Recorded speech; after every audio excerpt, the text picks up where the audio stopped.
yang suaminya udah meninggal misalnya nanya, "Suami saya mana?" Gitu. Entar kalau misalnya dibilangin, "Kan ibu suaminya udah meninggal," terus dia sedih banget gitu. Terus, nanti kalau misalnya dia lupa lagi entar dibilangin lagi, itu bener-bener berkali-kali sedihnya. Jadi Jadi mendingan berkali-kali sedihnya ya. jadi mendingan bilang aja, "Oh lagi keluar atau kemana," gitu, nggak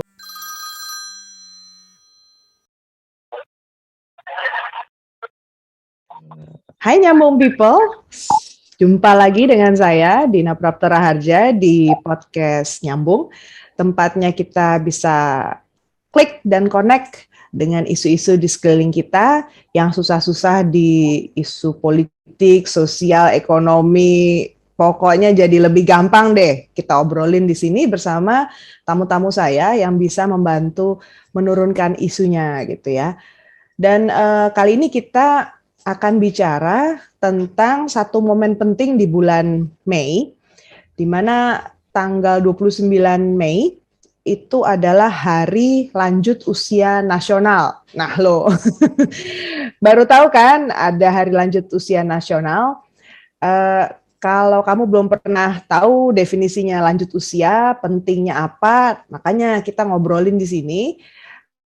Karena nanti ujung-ujungnya kita akan kaitkan dengan acara penting di tingkat internasional yang namanya konferensi terkait dengan Alzheimer disease, penyakit Alzheimer, dan di bulan September di seluruh dunia akan dirayakan bulan Alzheimer. Nah, mungkin sering dengar apa itu Alzheimer, kaitannya apa sama lanjut usia.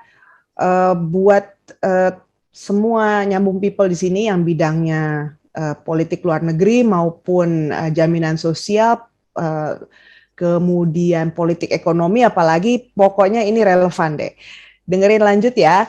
Dan kita mau terima kasih dulu buat para subscriber kita yang ternyata nambah terus. Senang sekali kalau ada pertanyaan, ada apapun, chat ke kita, kasih tahu apa yang perlu kita perdalam ya. Tamu saya hari ini adalah Ibu Ake Pangestuti Weng. Apa kabar Bu Ake? Halo Ibu Dina, kabar baik? Alhamdulillah. Gimana kabarnya? Asik, terima kasih loh bergabung. Ini jauh banget, beliau gabungnya dari San Francisco, Amerika Serikat. Beda waktu kita berapa jam berarti ke? 11 ya? 11 Iya atau ya. 12? Iya. Aduh, aku Jadi suka lupa. di sini saya pas rekaman pagi, Bu Ake di sana udah sore ya. Tapi masih kemarin. Iya, ketinggalan.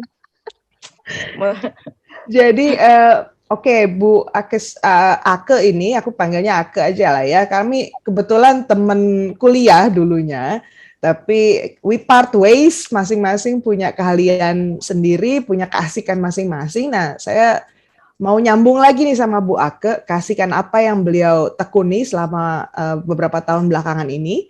Nanti kalau soal Bu Ake-nya sendiri segmen 2 kita bicara. Penting karena beliau background-nya komunikasi loh. Jadi buat anak komunikasi, teman-teman yang background-nya PR segala macam, bisa juga nih ternyata masuk ke isu kesehatan ya.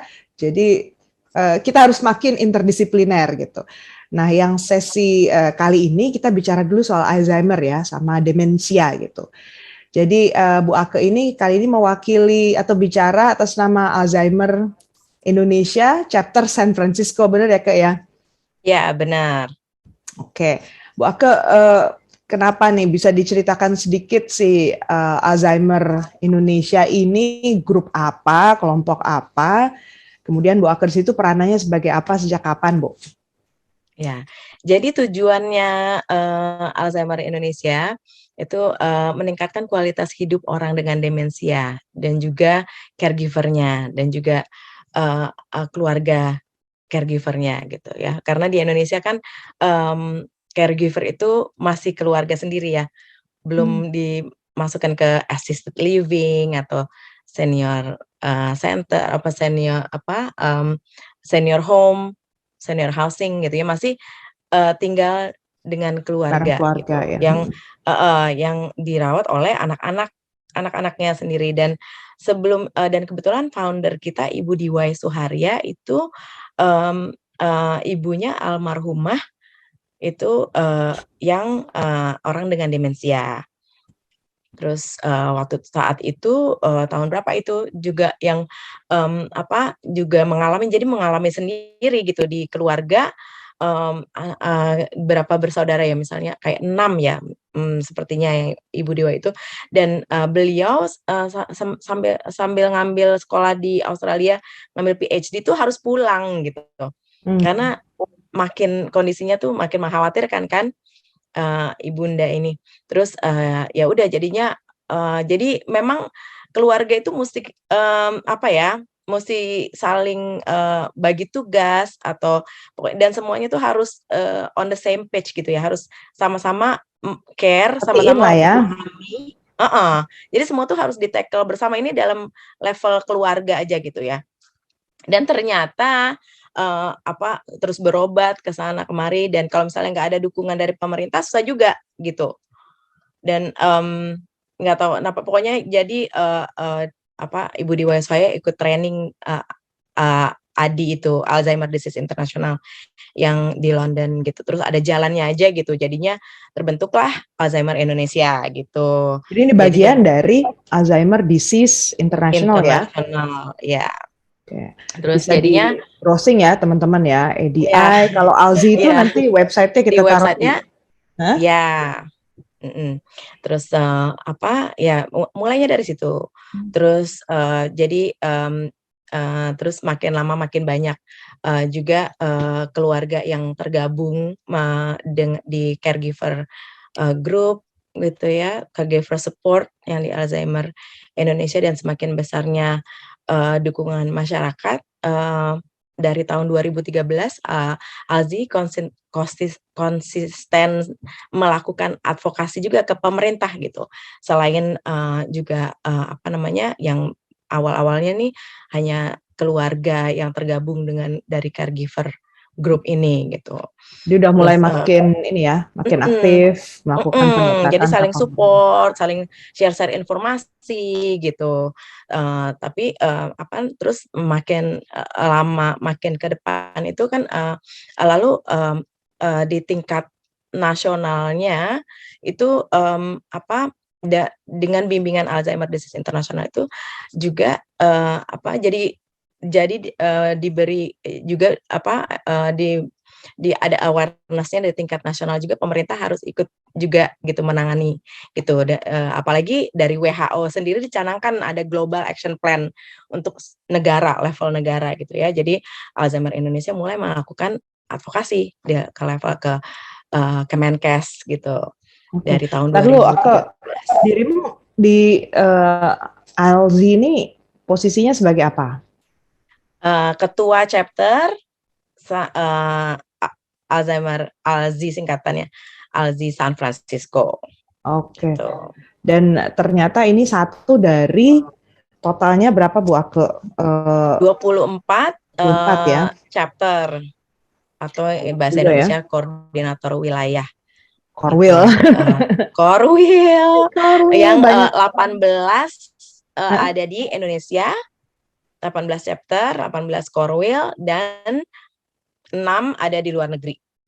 Jadi bentuknya kayak kantor gitu atau kayak orang aja tapi bisa dihubungi gitu kalau ada kebutuhan. Ya, jadi belum ya kalau misalnya di San Francisco karena kita penggeraknya itu benar-benar volunteer ya, berbasis relawan gitu. Jadi yang semakin besar mungkin bisa jadi organisasi NGO terdaftar gitu, yang sekarang ini kalau di San Francisco masih kayak pribadi-pribadi aja gitu. Seperti saya dan rekan saya ada Mariati Paham, teman dekat saya gitu. Keren juga ya. Jadi dari kelompok-kelompok orang peduli aja sebenarnya masih ya bentuknya ya. Iya. Tadi Dan di 18 kota di Indonesia itu kalau di Jawa, di Jakarta sama di mana aja? Ingat nggak beberapa mungkin? ada di Bekasi yang Oh, paling dekat. Bekasi. Ada Bandung, Jawa Tengah, Solo sama Jawa Tengah beda nggak ya? Kayaknya ada dua, iya. Di Solo sendiri Oke. ada, dan Jawa Tengah. Jawa, ya gitu. Oke, Di Jawa kalau di luar semuanya. negeri itu ternyata tadi Bu Ake sebelum ini kita ngobrol ada di Qatar ya, di Ada di Doha. Qatar, Doha, San Francisco tuh Amerika Belanda. berarti ya, coverage-nya ya. Ya, Terus di mana lagi Bu? Amerika. Belanda tadi ya. Terus di Eropanya selain di Belanda ada di Jerman, Jerman ada di ya, Berlin, di Berlin sama di dan di Inggris ya. Belfast, UK. Ya itu dan satu lagi kenapa nggak tahu, lupa. Maaf nanti. Pokoknya ada networknya lah ya di tingkat Iya, iya, internasional. iya. Jadi ya ini Iya, patut diapresiasi karena kalau kita pikir-pikir di Republik ini kita juga masih minim informasi nih Bu Ake soal Alzheimer benar. gitu.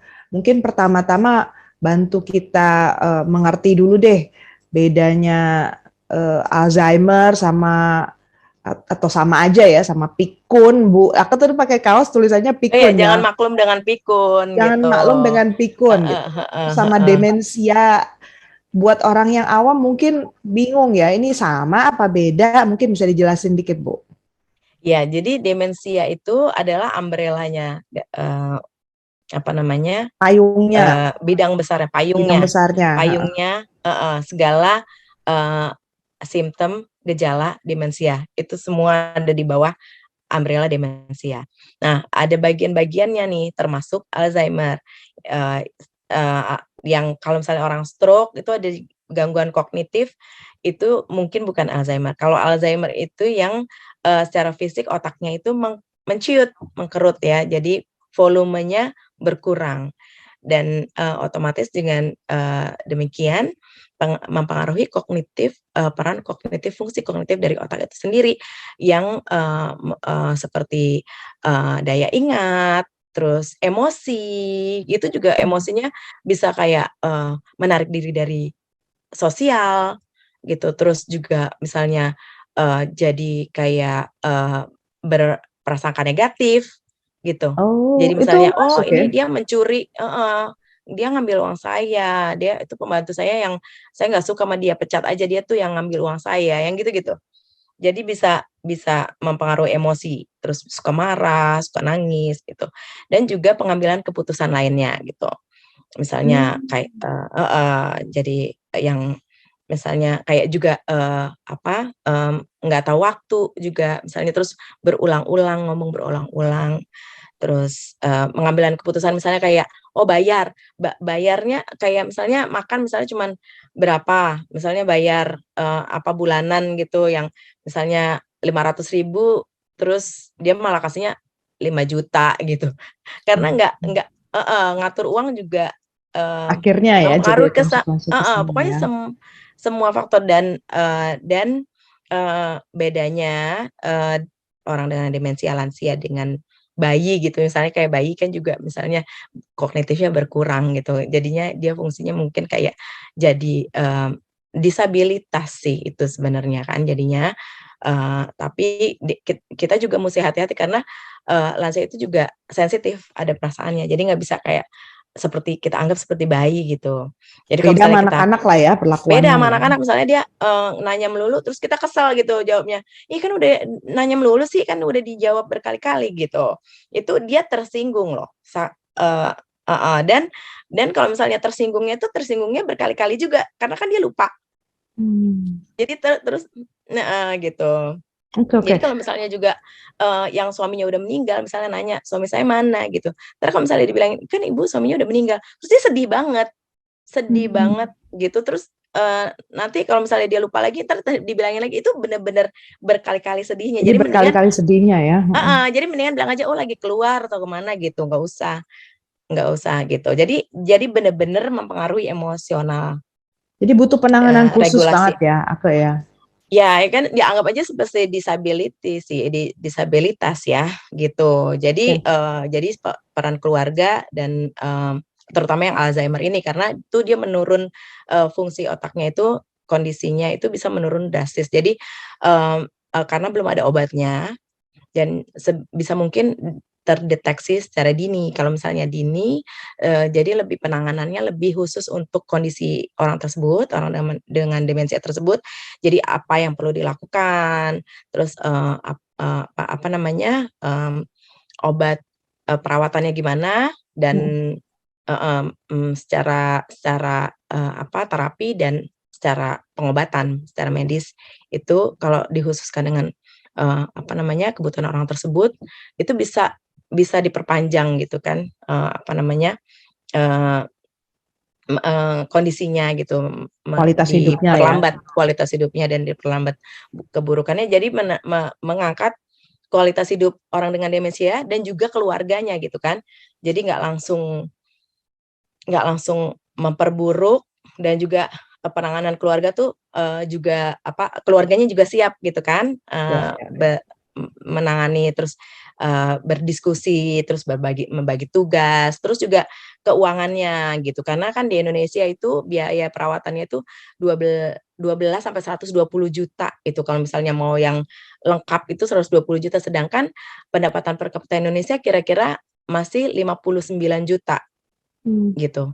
Jadi kalau misalnya iya, jadi harus apa namanya, direncanakan, dan dimusyawarahkan antara keluarga ya dengan anak-anak, gimana perawatannya gitu. Dan juga makanya ada yang 7 area aksi tadi kalau misalnya pemerintah bisa, ada bantuan dari BPJS yang mengurangi biaya lah gitu ya, setidaknya Mmm. itu sangat membantu, terutama yang demensia Alzheimer, gitu. Oke, saya garis bawahi mungkin teman-teman bisa cari ya, Nyambung People nanti tanda-tanda awal dari demensia itu apa, tadi payungnya.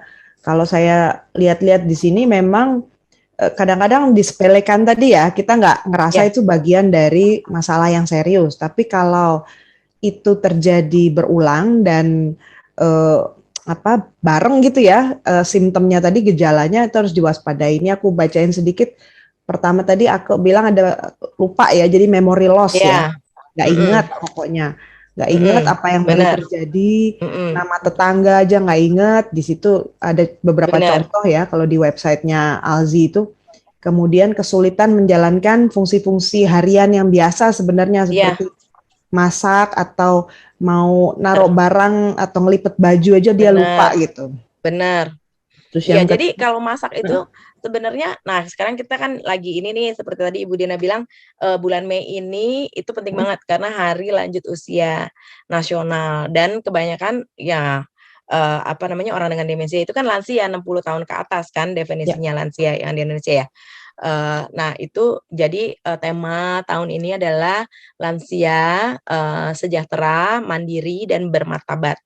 hmm, Gitu. Eee, bahagia gitu ya, sejahtera, terus mandiri. Jadi dia bisa bisa, kalau bisa gitu ya, itu dengan sendirinya mengurangi resiko terkena demensia secara garis besar, dan semoga juga demensia Alzheimer pada mm-mm, khususnya gitu. Karena itu memang, dari emosi itu, iya, Din, yang, aku udah, ada, sesi Zoom juga untuk, terutama ada teman kita, Dwi dan, Kalsum, terus oh, oke. ada beberapa teman aku udah punya kayak berapa interview gitu, Hmm, mmm, yang papanya bisa berapa bahasa, terus yang menghafal Al-Qur'an gitu ya, itu, itu kan berarti udah otaknya udah, mmm, di latihan secara maksimal gitu ya, udah banyak terapi otak, latihan otak gitu kan. Tapi kenapa tetap, demensia. terkena ada trigger-nya, mungkin seperti aku bukan dari orang kesehatan, tapi banyak yang bilang kalau cancer itu juga kan ada trigger-nya ya, ada Hmm, markernya dari badan kita gitu. Nah, itu yang trigger-nya itu, ternyata itu mmm, makanya kita mesti bahagia itu karena kesehatan mental health kita. hmm. Kita tuh nggak boleh kayak depresi berat, terus capek, terus Kecewa kurang banget gitu ya, olahraga, kurang kurang olahraga. tidur, stres, pokoknya stres berat dan, ya anxiety itu ternyata yang bisa apa Memicu. namanya, memicu terkenanya Alzheimer itu Alzheimer ya. yang Jadi tadi dan apa, ya change in mood, naruh barang lupa, nggak bisa konsentrasi, tadi ya judgment benar kurang, benar orientasi waktu juga sampai benar lupa. Ini benar benar. apa Dan namanya? kayak yang orientasi waktu itu Hah? badannya karena memang fungsi-fungsinya berkurang gitu ya. Jadi badan itu nggak ngerti mana pagi, mana malam. Jadi bisa, Sampai begitu ya? heeh, iya gitu.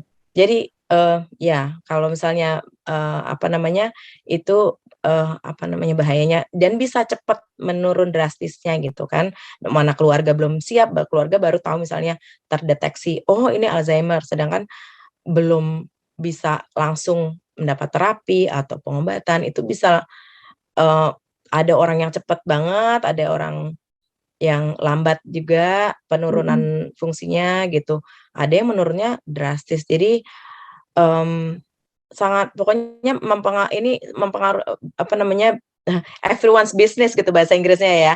Ini heeh, ini apa namanya, sebenarnya masalah semua orang gitu, ya, Ya, that's terutama yang that's keluarganya heeh. that's critical. Jadi Gitu, keluarganya ya, keluarga besar juga kan mau nggak mau pasti mikir ya. benar, Aku garis bawahi tadi juga satu poin. Aku bilang ini sebenarnya penyakit yang nggak bisa sembuh ya. mhm mhm, Jadi bisanya diperlambat benar, apa namanya pemburukannya dan ditingkatkan kualitas hidupnya gitu ya.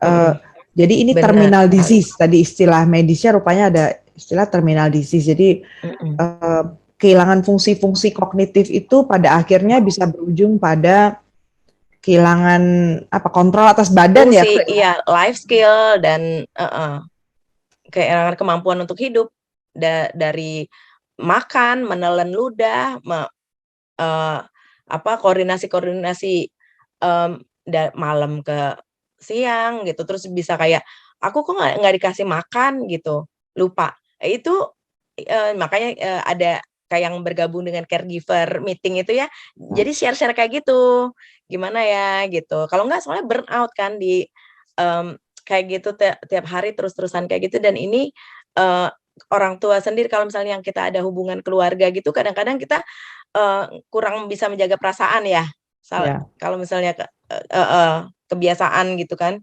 juga padahal, apa, bukan orangnya itu bukan maksud dia, itu tuh Alzheimer-nya dia yang bikin dia seperti itu kan misalnya gitu. Jadi misalnya kalau misalnya apa namanya, bilangnya dia kesel nggak dikasih makan, jangan langsung diberesin tipsnya dari caregiver meeting itu, jangan langsung diberesin gitu makanannya, terusnya, "Tuh, apa, kakek, nenek, mama, papa itu masih ada, tadi barusan makan, tuh di meja masih ada," gitu. Jadi Oke. mhm, Jadi kalau iya, di Alzi itu berarti jenis supportnya tadi bisa ngobrol, bisa sharing pengalaman gitu ya. benar benar. Rutin gitu ya, ada meeting-meetingnya bisa diinfo. Iya, dan ada dan sebelumnya juga ada kayak house visit gitu, apa, dari Alzi, dari bagian, sosial gitu mendatangi, keluarga-keluarga gitu dan secara apa, selama pandemi, mmm, ada, eee, WA grup ya sebelumnya memang udah ada WA grupnya juga sih, tapi membantu kan kalau misalnya kita nggak bisa temu muka gitu. Soalnya, pandemi ini juga, kita masuk topik baru nih Mhm. karena, yang tadinya, katanya 2050 itu akan di Indonesia 4 juta ya, 4 juta demensia, setelah pandemi itu gimana? Soalnya kan katanya kan, apa, Covid ini kan mempengaruhi kognitif dan otak juga kan, Hmm. mhm. Jadi, ibarat seperti, stroke juga gitu. Jadi menurun Hmm. menurun heeh. Jadi, apa, Jadi menurun berapa berapa juta sekarang orang di Indonesia yang kena demensi atau sudah terdeteksi ya? Jangan-jangan yang lain kan belum ya? Jadi, kalau misalnya dari riset 2019 ya, kan penduduk Indonesia 270 juta, terus 27 jutanya itu lansia, dan yang terkena demensia itu 1,2 juta. Jadi Mhm. 10% lansianya, 2% yang kena demensia dan itu setiap 10 tahun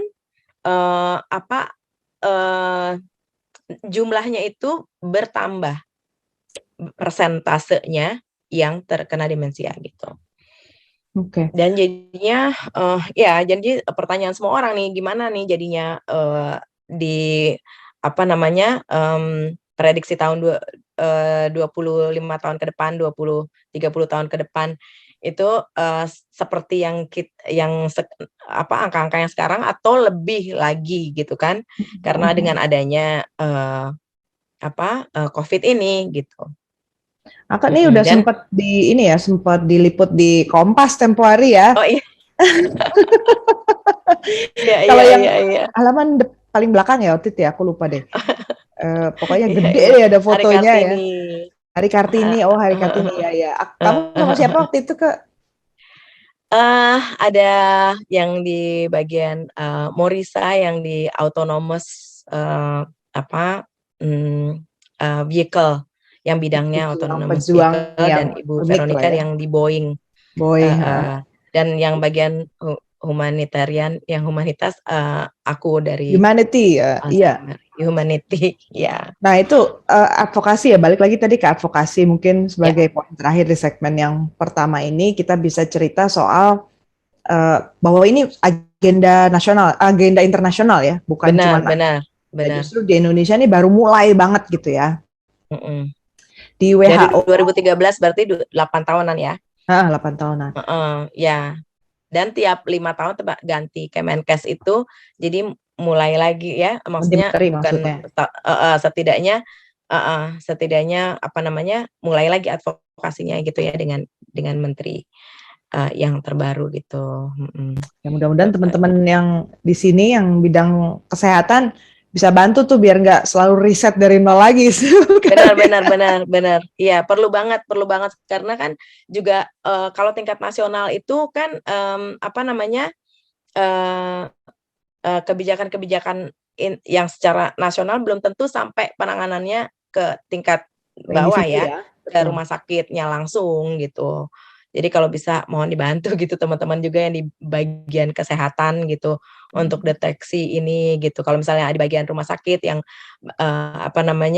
humas-humas rumah sakit nih kalau misalnya mau adain apa gitu, selain posyandu bagian eee, yang umur yang muda sampai yang lansia gitu. Kalau yang lansia kalau bisa gitulah screening ya, deteksi deteksi, awal gitu, deteksi dini. Kalau misalnya di sini ke dokter ingat nggak Din, kalau Hmm. kita dapat yang KDRT gitu kan, kayak misalnya kalau kita ke OBGYN ada screening-nya, gimana di rumah ada ancaman nggak, ada kekerasan nggak di rumah tangga di rumah gitu kan, cuman kayak screening gitu aja gitu. Mungkin itu, bisa digiatkan gitu kalau, dokter syaraf atau dokter, geriatri ya yang penyakit, dalam gitu untuk yang orang tua Orang gitu. tua ya. Jadi Mhm mhm. deteksinya dengan cara ke sana ya, dokter syaraf atau geriatri Ya, ya. Oke. atau yang screening-screening aja dulu pertanyaan-pertanyaannya yang 10 gejala itu ada enggak gitu kan ya. Oke oke Terus oke. kalau misalnya continue ini konsisten ada terus nih gitu, mungkin musti didiagnos langsung oleh, dokter syaraf gitu kan. I see.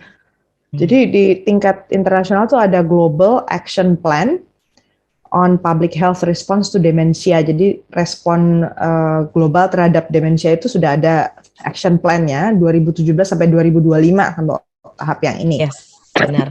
Ada 7 ya ke ya. Iya, Ada 7 tujuan atau apa. Mungkin mmm. beberapa intinya aku bisa kasih gambaran apa aja tuh ke. Kalau untuk, kita masuk ke yang di level nasional ya sekarang Ya. yang, ada laporannya ini dari Stride, yayasan, riset yang bagian dari Alzheimer Indonesia juga itu salah satu, langkah yang harus dimiliki oleh sebuah negara gitu mengadakan riset, Alzheimer. Jadi, Riset. 7 langkah yang, aksi strategi nasional demensia yang di Indonesia adalah 1, kampanye kesadaran publik dan promosi gaya hidup sehat. 2, advokasi hak asasi manusia bagi orang dengan demensia dan pendampingnya. Terus juga 3, memastikan adanya akses dan informasi menuju layanan yang berkualitas. 4. Terlaksananya deteksi dini, diagnosis, dan tata laksana holistik masalah kognitif dan demensia. 5. Sistem penguatan sumber daya manusia yang dilakukan secara profesional dan berkelanjutan. 6. Sistem penguatan program kesehatan kognitif sebagai faktor utama mencerdaskan kehidupan bangsa dengan pendekatan siklus kehidupan. Dan terakhir 7. Terlaksana dan termanfaatkannya penelitian tentang kognitif dan demensia. Jadi di 7 faktor ini semoga tiap 7 tahun ya pencanangannya semakin maju gitu ya, tidak hanya di Pulau Jawa tapi juga di kota-kota lainnya dan sampai ke penanganan BPJS, rumah sakit gitu semoga. Oke, moga-moga kita doakan yang terbaik ya. Ini misi yang Benar. penting Iya. Dan misi yang inspiring sekali, bahwa seseorang seperti Ake yang bidangnya itu sebenarnya komunikasi bisa jadi ikut terlibat, ikut aktif ya, menyuarakan pentingnya ini. Jadi teman-teman kalau mau kenal lebih dalam soal Ake, jangan lewatkan episode yang berikutnya ya. Jadi segmen yang kedua supaya kenal deh gitu. Tapi intinya kalau dari segmen yang satu ini tadi, kita jangan lupa ikut merayakan dan ikut menyebarluaskan ya informasi pentingnya kita mendeteksi dini soal demensia, juga soal Alzheimer, supaya masa tua orang-orang Indonesia ini juga lebih berkualitas ya, lebih Ya, ya. benar ya. Jadi lansia yang mandiri, sejahtera dan bermartabat. Sejahtera dan bermartabat itu tema Hari Lansia kita ya tahun ini ya. Nah, oke, sip. Kayaknya mungkin cukup buat memantik ya rasa ingin tahu dari Nyambung People. Kalau ada yang masih perlu dibikin lebih nyambung lagi, coba kasih tahu kita. Send me a message, tulis di bawah atau apa. Jangan lupa share sama teman-teman supaya kita juga peduli lah ya sama isu ini gitu. Termasuk isu penyandang disabilitas tadi udah dikaitkan. Jadi agenda yang tempo hari udah kita bicarakan di Nyambung soal Master Plan Nasional dan ASEAN soal penyandang disabilitas ini masuk ternyata. Wah, iya. Masuk Benar. Terus juga nyambung. Mohon bantuannya juga kalau misalnya ada orang hilang, Din. Kita teman-teman kita kan juga ada tuh kadang-kadang ya. Iya, selain kayak diagnosis atau misalnya temennya ada yang keluarganya punya orang tua yang demensia Alzheimer, apalagi yang udah nggak ngomong, itu mohon dimaklumi juga kalau bisa dibantu ya. Diajak kan udah burn out tuh udah ngurus orang tuanya, kita ajak makan, kita ajak apa gitu ya Din ya, jalan-jalan. Iya, kita jadi lebih care gitulah ya secara dengan teman kita lah. Kita mulai dengan yang terdekat lingkungan kita, misalnya teman kita sendiri gitu misalnya. Ya. Yuk kita tengok deh kanan kiri. Mudah-mudahan jadi saling lebih solider ya satu sama lain. Benar. Gak cuman kerja ya kita. Iya. Cari duit aja. Iya, katanya kita generasi sandwich ya. Ngurus orang tua kejepit juga ya. Sambil kerja gitu kan. Sambil kerja, terus ngurus anak kita juga gitu. Memang sama-sama nih tugas kita. Oke. Makasih banyak Ake untuk segmen kali ini.